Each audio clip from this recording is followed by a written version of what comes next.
Ring around the roses, pocket full of posies. Ashes, ashes, we all fall down.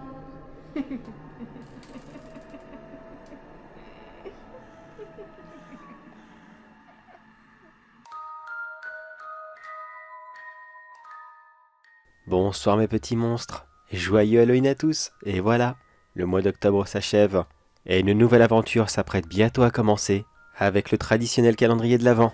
Mais juste avant celui-ci, et les vidéos du mois de novembre, on termine avec un petit monstre de la Charente-Maritime. Pour ceux qui ne le connaissent pas, je vais vous faire un plaisir de vous le présenter. Et n'oubliez pas tout le monde, que ce soir 21 h, il y a un petit live d'Halloween de prévu avec beaucoup d'invités. Et j'espère que vous serez tous présents ce soir, car vous êtes invités à venir nous raconter vos expériences paranormales, ou toute autre expérience extrêmement effrayante. Allez, je vous donne rendez-vous ce soir et bon visionnage.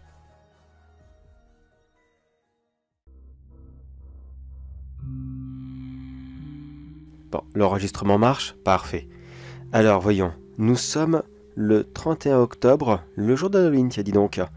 C'est parfait pour raconter une horrible histoire d'horreur, car ce que je viens de trouver, c'est un espèce de journal intime, il me semble, et ce qu'il contient n'est vraiment, mais vraiment pas beau à lire.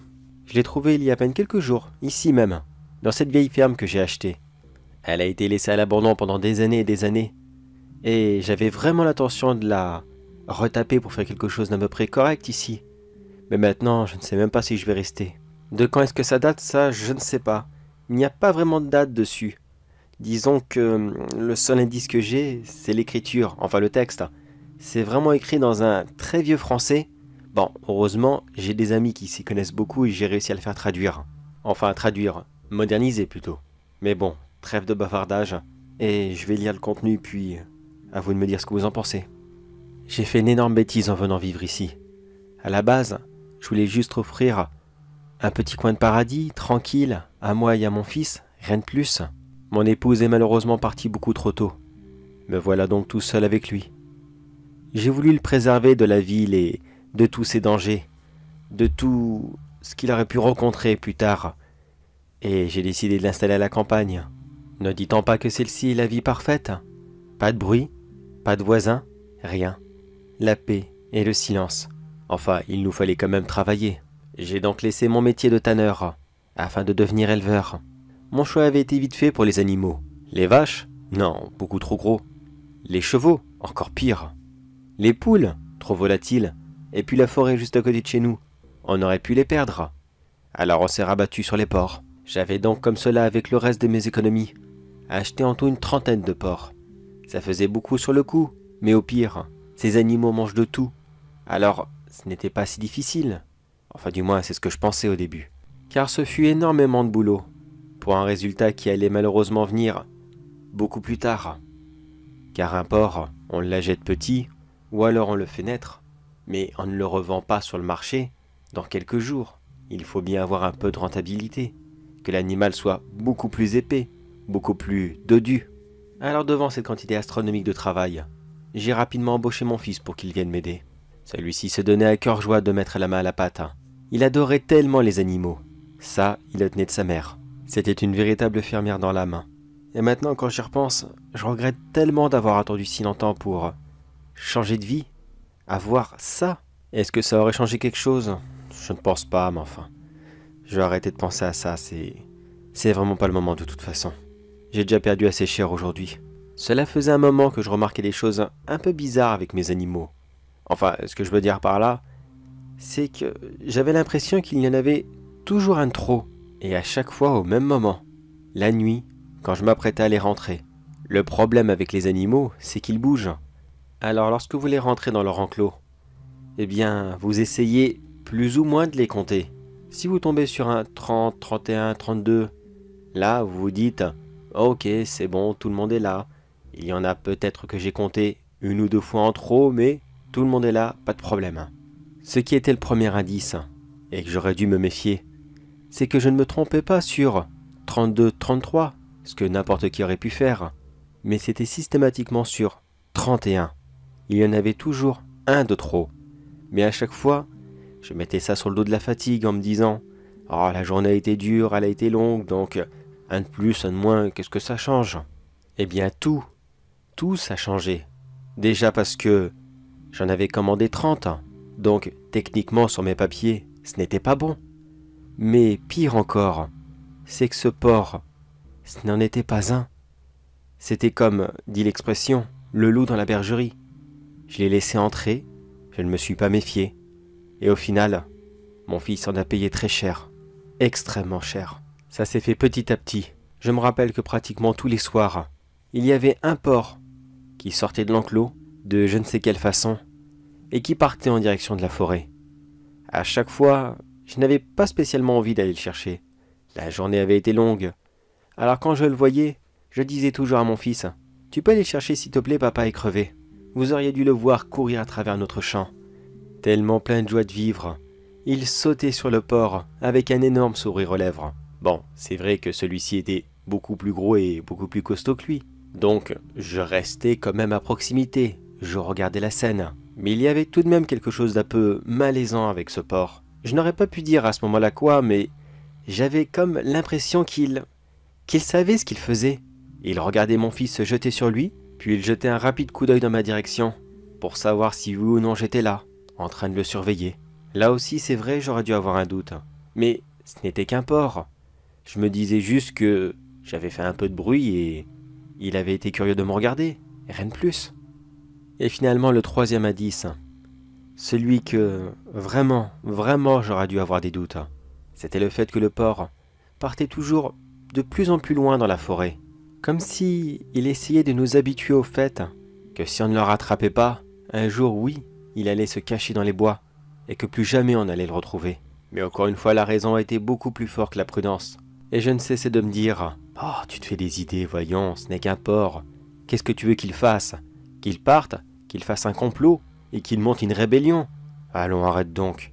Va te coucher, ça sera pas plus mal. » Et finalement, le pire est arrivé. Il y a quelques jours, ce porc est de nouveau sorti de l'enclos. Et une fois de plus, j'ai demandé à mon fils d'aller le chercher car j'étais beaucoup trop fatigué pour cela. Mais au lieu de le surveiller, eh bien, je suis parti faire autre chose. Et je l'ai laissé seul avec. 5 minutes. Ça n'a duré que 5 toutes petites minutes. Le temps que mon fils court vers le porc, qu'il l'attrape, et que celui-ci, je suppose, jette encore un coup d'œil dans ma direction et remarque mon absence, pour qu'il s'élance à toute vitesse dans la forêt, avec mon fils encore accroché à lui, essayant désespérément de lui faire demi-tour. La dernière chose que j'ai entendue de mon fils, c'était lui me suppliant de venir l'aider, car le porc n'en avait fait qu'à sa tête, et qu'il n'arrivait pas à le déplacer. Quand je les ai vus tous les deux entrer dans la forêt, j'ai couru aussi vite que je le pouvais. Mais avant que je n'arrive à entrer dans celle-ci, ils avaient déjà tous les deux disparu. J'ai passé toute la nuit à les chercher. Enfin, le porc, j'avoue que je m'en foutais un petit peu à ce moment-là. C'était mon fils que je recherchais partout. Je ne cessais de hurler son nom. Fouiller dans les buissons, derrière les arbres, partout. Il n'y a pas 1 centimètre carré de cette forêt que je n'ai pas retourné. À un moment, il m'a semblé avoir entendu quelque chose au loin. Un cri, un pleur, je ne savais pas du tout. J'ai couru le plus vite possible dans cette direction. À ce moment, je me rappelle que j'avais quand même une torche dans la main. C'est la seule chose que j'avais pensé à prendre avant de m'engouffrer dans la forêt. Quand je suis arrivé sur place, j'ai vu la chose la plus monstrueuse que je n'avais jamais pu voir. C'était comme un espèce de gros loup, mais tout blanc. Je n'en avais jamais vu de tel. J'étais subjugué et effrayé en même temps. Qu'est-ce que j'avais devant moi? Je ne savais tellement pas quoi faire. J'étais effrayé, paralysé sur place. Elle restait là droite et fière dans la forêt. Nos regards se croisaient, et dans ses yeux je pouvais lire la haine. Et elle me faisait comprendre que je ne devais plus faire un seul pas, ou sinon elle me dépeçait sur place. Quand j'ai enfin réussi à la lâcher du regard, j'ai remarqué ce qu'elle avait à ses pattes. C'était le corps de mon fils, qui gisait sur le sol, dans une énorme flaque de sang. Quand j'ai compris ce qu'il s'était passé, la peur que je ressentais s'est rapidement transformée en colère et en haine. J'ai ressenti la plus grosse poussée d'adrénaline que je n'ai jamais ressentie de toute ma vie. J'ai hurlé si fort que la créature elle-même en a lâché mon fils et s'est sauvée à travers la forêt. Je lui ai couru après, mais j'ai rapidement lâché l'affaire car J'espérais au fond de moi que mon fils était peut-être encore vivant. Mais malheureusement non. Sa pauvre petite tête ne tenait quasiment plus à rien. Il était semi-décapité. Son si joli petit visage parfait avait été mutilé par cette créature. Qu'importe ce qu'elle était. À ce moment, j'étais mélangé entre la tristesse et la haine. Je pleurais extérieurement et intérieurement je bouillissais de colère. Je me suis juré à moi-même que j'arracherais la peau de cette créature et que je l'utiliserais pour faire le plus beau sac mortuaire, afin de donner un dernier repos à ce que je n'avais jamais connu de plus beau au monde. J'ai donc mis le corps de mon fils dans un petit cercueil, et il est là, encore juste à côté de moi. Cela fait 3 jours maintenant, mais je jure que je ne le mettrai en terre que lorsque cette créature l'accompagnera. Même si cela doit me prendre des années, je n'en ai que faire, de toute façon, j'ai tout perdu. J'ai plus rien maintenant. Il me reste quoi? Cette ferme complètement merdique? Quelques animaux qui puent? Ça aurait dû être l'héritage de mon fils, tout ça.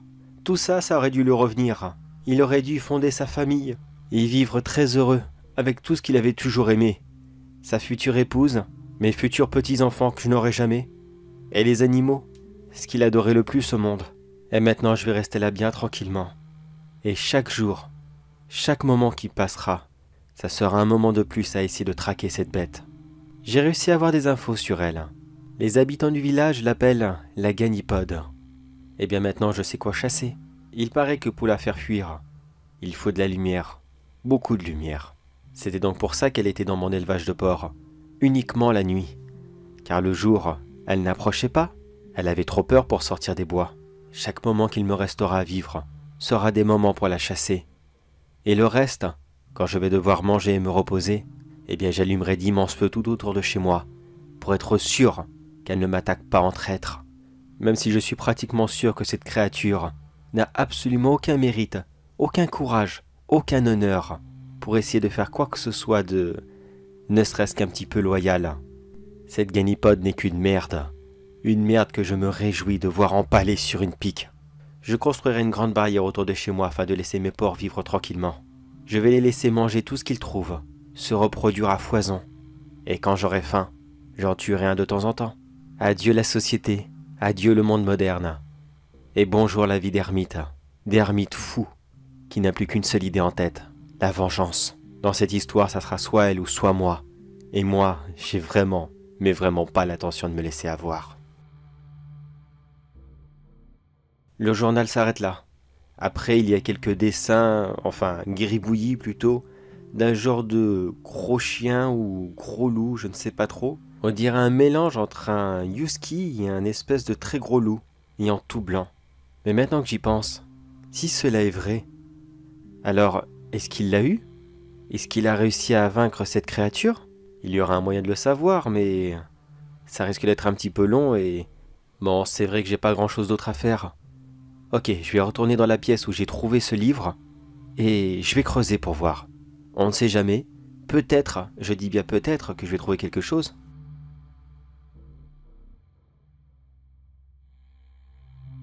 Ok, j'ai passé 2 jours à exploser le plancher à coups de masse, à creuser avec la pelle, et à déblayer tous les gravats au fur et à mesure.